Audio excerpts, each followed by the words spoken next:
Hello, seedlings of light. Welcome back to Black, Gray, and White. I'm Bailey. I'm Sandy. And today we're discussing anger, which I'm sure is a problem none of us have. Go ahead, Mom. You're running this show. So we were talking about what to do for our video, and we thought, what about, actually yesterday I was a little angry at work. And how do we handle anger? And what are ways to change it or disperse it or healthy ways of dealing with these feelings and with the negativity that comes with anger. So our original topic for this video was how to deal with negativity, which is just such a broad scope to hit that on, and we actually have a couple videos where we've already touched on it.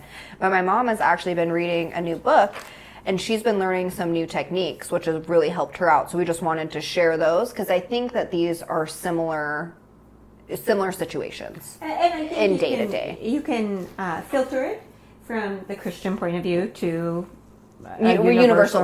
Whatever point of view you want. Basically, when you hear God, just replace it with your preferred pronoun. Higher power. Yeah. Wrong. Higher power, not pronoun. And so I've been reading books by Robert Abel, and they're actually Catholic based, and it's pretty amazing. But one of his suggestions is to do a written letter, and it starts out by writing your letter and saying, I'm angry because you hurt me, and to write out all the hurts that you feel and go through all that. And as you do that, right, you're releasing. It's cathartic. Mm-hmm. And then the second part is that you get a letter back to yourself from the person that you're angry with, kind of reframing the situation. And he says, picture Christ sitting with them and writing the letter back. How would Christ say it in love? And so that was amazing. And I had a situation, believe it or not, at work and at church, but I started doing my letters. I had started a different process, not because I was angry, but I did it for my family. And I wrote a letter just saying that I was sorry that I wasn't more Christ-like, that I didn't react in love to my siblings, my parents. Sorry, I was disobedient to my parents and was not always obedient. And after each time I sat down and just, I didn't actually write it out. I just did more of a... She did it in her mind, so she cheated, so... I did. I just kind of did more prayer type and just came that way through there and did that. And it was amazingly refreshing. And I felt, I would say, more lighthearted, maybe a relief or maybe contentment, peace. So then I was angry at work. And so I tried Robert's suggestion, and I was cleaning out the fridge and started doing my angry, that I'm angry because you made me feel that I was not valid. You made me feel, and then the letter coming back is, you're a child of God, you're loved. And so the letter back is how you would want them to respond to you from God's perspective, correct? Mm-hmm. Am I interpreting that right? And yes. So in the letter back, like for work, it says, I value you, I appreciate all the hard work you do. It feeds all of those insecurities that everybody feels on a day-to-day basis.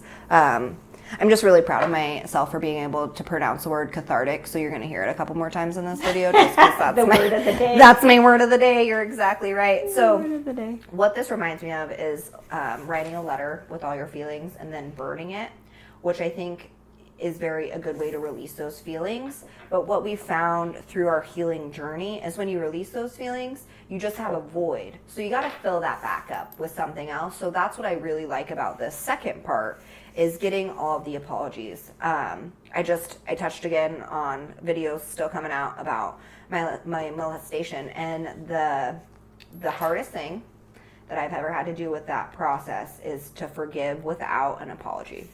And I think that this right here kind of, tricks and tools that we wish we had 10 years ago.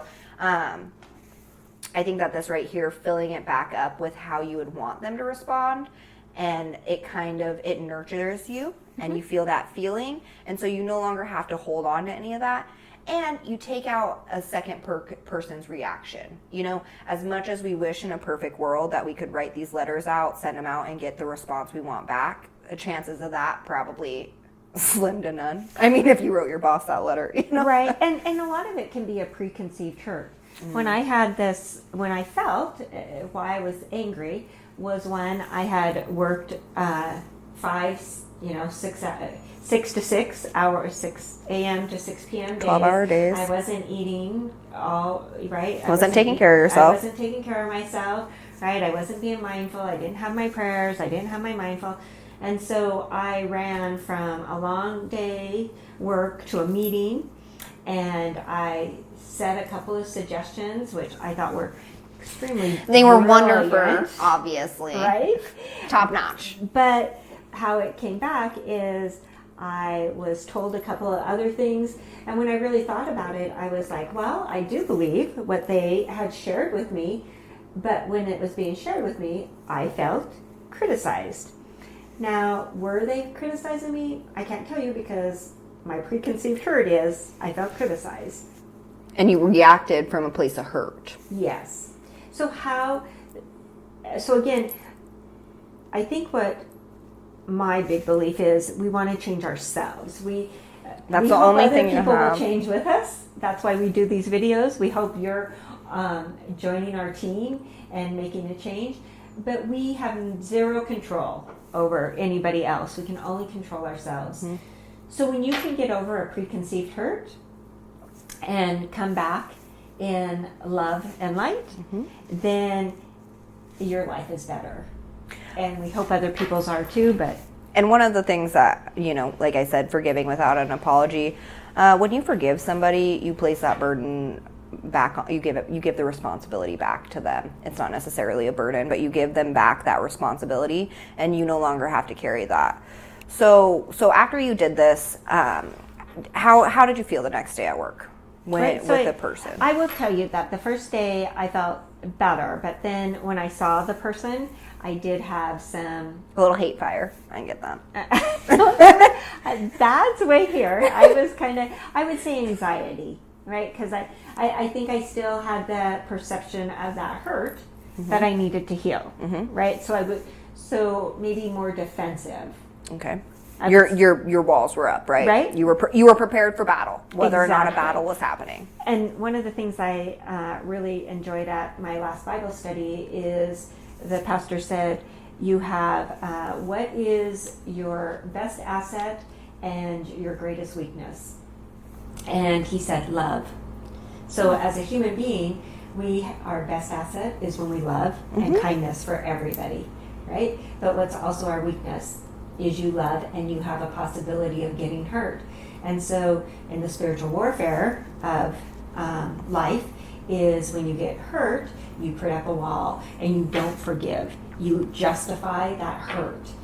And so you carry it, right? You just keep piling those hurts on, and it's almost a shield of hurts of the reason why you shouldn't love. It is. And so for me, it took probably about 3 days to overcome that and get back centered, right? Get back to where I wanted to be, what I need to do. And did you do the letters every day, or was it 3 days from the initial letter? I did the letter, I did it twice. In that 3-day period? It took me probably 2 days to realize I needed to do the letter. that it wasn't just somebody else. It's right back around, yeah, isn't it? I would say it wasn't. I didn't come home and say, I need to forgive them. I did not. But what happened was, I'm at a point in my life, I'm at a point in my circle of life, is that it kept gnawing on me, and I was thinking thoughts that I knew were unkind, and I didn't like myself for thinking that. And I kept thinking, why is this? Why do I keep thinking this? Why do I keep doing this? And so I knew myself I wanted to change. And you had to make that call, and from what I'm interpreting right now on this video, not in our hour-long conversations every day. Armchair site. Exactly, as I'm interviewing. So what I'm interpreting is, so you had all these negative feelings, and you weren't ready to release. So you also had all those negative feelings, and then the guilt of feeling those negative feelings towards that person. So it was 2 mountains that you actually had to climb before you could start your forgiveness journey. Right. Accurate. Well said. Right on point. Well done. Cathartic. Daughter. Well done, daughter. So that's what I would say. It's just learning the steps. I think my greatest success would be realizing that I need to make a change, a healthy change, and then realizing where that healthy change is. And you do that by analyzing your emotions when you feel upset or hurt, correct? That's how you've been doing that. I feel one of my theories is if you're not feeling love, joy, or peace and harmony, then something in your environment, your circle, needs to be changed. And one of the greatest things about my mom is she's both feet in the water at all times. So when she jumps into using these tricks, number one, she drags me behind. I usually talk about that I feel like one of those cans on the back of the Just Married vehicles, just bashing around, but while she like paves her road of healing and drags my beaten, weathered butt down behind her. And but one of the things that you do jump in with both feet. So now that she has started it on work, she started it on personal, and then she did it with her family, and then she's used it in every aspect of her life. I mean, going back to high school hurts. Yeah. And so with all of these techniques, the first time you do it is really hard, and the second time isn't much easier, and the third time maybe a little bit. But once you get in the mode of just immediately forgiving and assessing where you need to change, I notice it. You don't fight the process as much. I agree, and I think like you said, it is hard, but the results from it, you feel so much better, and the kindness is easier to give, so you can use your greatest asset of love and not have those barriers. And for me, the spiritual warfare, if Lucifer wants to have me not love, then I did jump in. Then he wins, right? Yeah, so I jump in with both feet and say, well, I am giving way more love than I should. I just don't care. I'm giving it to anyone, any way, any shape, any form. And so if not forgiving or holding a grudge or having ill thoughts about someone says he wins, I say, not today. We are warriors of the light. Darn it. Slam your hand down. Get it. That's right. We're powerful here. That's right. So try some letters. We will put Robert's information up there. He has a bunch of good books, and I'll go in. We have 3 other books to go over with him. Mm-hmm.